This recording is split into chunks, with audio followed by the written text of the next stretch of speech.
exercise, or there are two exercises, and the first one was to pick your 3 style words, the 3 words that you would use to either describe the style that you personally have or that you love or that maybe you would aim to have, whatever.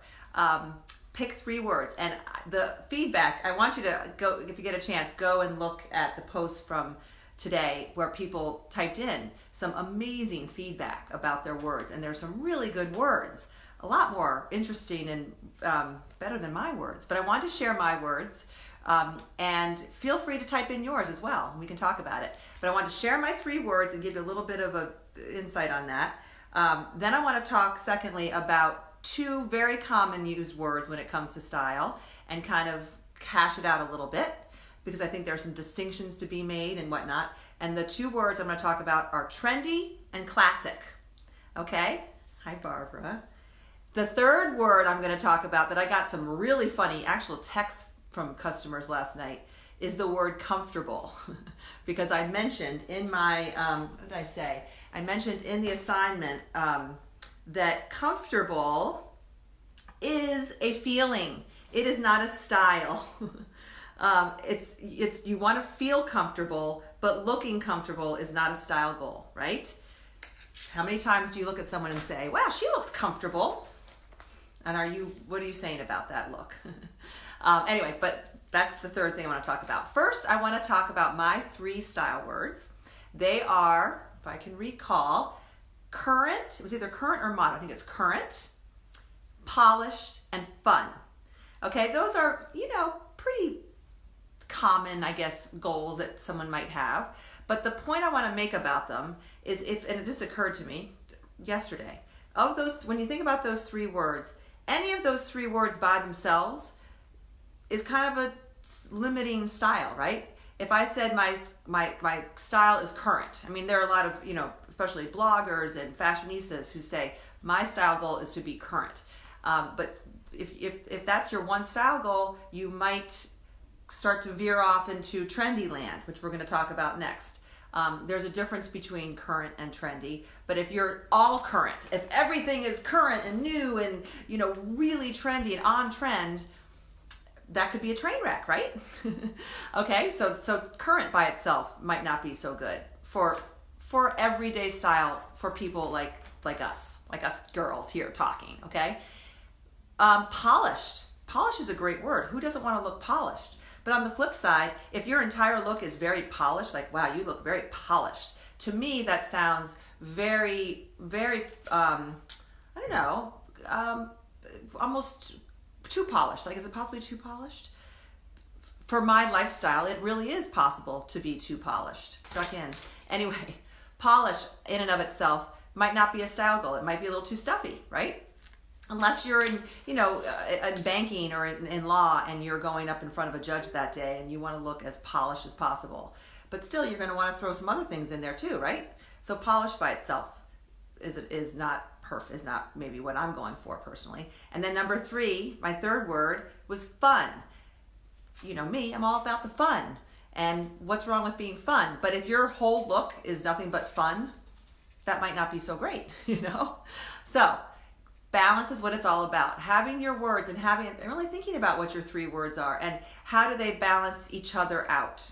Okay, so that leads to my next discussion, which is the trendy versus classic. I would say when I talk to my clients or to any of you out there, one of the most common things I hear is, well, Beth, I don't want to look trendy. I don't want to be trendy. I am classic. I want timeless classic looks. I do not want to look trendy.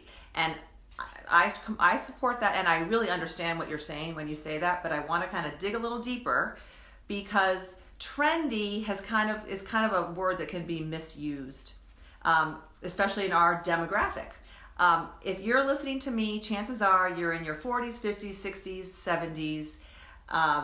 You are, not a fashionista. You don't get Vogue every week or month or whenever it comes out and scour it and go to fashion shows in New York City. That's not who I am, and that's not generally my audience. So if that's who you are, then welcome. But my guess is it's not. You're looking for more everyday style. You're shopping at Nordstrom and Loft and Old Navy and Target and Abercrombie, or not Abercrombie, probably not Abercrombie, Anthropologie, those kind of places. And you just want regular, everyday, livable style. So if that's who you are and that's who I am, we're kind of a trendy proof crowd. You know, the people who make really trendy clothes, they're not targeting us. And when I think of something that's really trendy, I think of it more as a fad. And we are sort of a fad proof crowd. We are not jumping on the latest fad. If we have teenage or preteen daughters or know them, grandchildren, nieces, they're probably jumping on the fads. But there's a distinction there between, you know, a fad and ultra trendy versus being current and on trend. And I don't worry about any of you or me becoming too trendy, okay? But on the flip side, when we're afraid of trends and we're afraid that if we try trends or we wear something that could be construed as trendy, that we're gonna look silly or that we're not gonna be classic anymore, I think is a mistake. I think it is possible to have a very classic look and to incorporate trends and look current and modern, which to me is the goal. It's my goal. It's a lot of people's goal. Next, comfortable. We all want to feel comfortable. I am very comfortable today. I'm wearing, you know, a chambray top, and you can't see it, but I'm wearing my modern bohos by Peach, which are sort of a elevated sweatpant. They are comfortable. But they're cool. They're not sloppy. They're not slovenly looking, but they're comfortable. And for my day, they suit the day. And I still feel like I'm dressed and I still feel current, modern. I feel fairly polished because, you know, I balance the casual pants with a button down shirt. And I feel fun because I'm wearing my fun earrings. All right. But comfortable, if you define comfortable as, you know, I could lie down and take a nap at any given moment, or I could break into a yoga move in the grocery store at any given moment. We don't need that in our lives, do we? We don't need to be that comfortable. I read an article recently, I think it was Tom Ford was quoted as saying, talking about the difference between that a lot of times to gain physical comfort in our clothing, we're giving up psychological comfort. And the importance of psychological comfort. What does that mean? Psychological comfort is feeling good with the way you look and the way you present yourself. There are a lot of women who dress very comfortably in, you know, hoodies and sweatpants and you know, kind of sloppy outfits that might feel comfortable, but they don't have psychological comfort. They actually look pretty uncomfortable a lot of times because they don't feel great in what they're wearing. So comfort is a good thing. I'm all for comfort. If something is truly uncomfortable, you know, it's scratchy or it doesn't fit or it's constricting or it's, you know, you can't breathe, then that's not good style ever. So ditch it. But I would challenge you to give up comfort. You know, the next time you're getting, you know, in the next week when you're getting dressed, sacrifice a little bit of comfort for psychological comfort. What could that mean? It could mean putting on a pair of heels, you know, a shoe that's comfortable, but maybe, you know, a little out of your traditional comfort zone.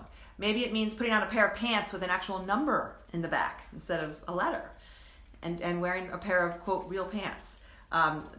Just try it and see if it makes you feel any different. So that was my first job, was to come up with your three style words. I'd be curious to hear what your 3 style words are. Now, the second exercise was to identify the 5 to 7 activities that you have on a weekly, daily basis. You know, going to the store, going to the office maybe in a more elevated way, you know, for a big meeting or an interview, going to lunch with your friends, going out with your husband, etc. Come up with like the 5 or 7 most common activities that you have, and think, how do I want to look? What do I want to wear when I do those things?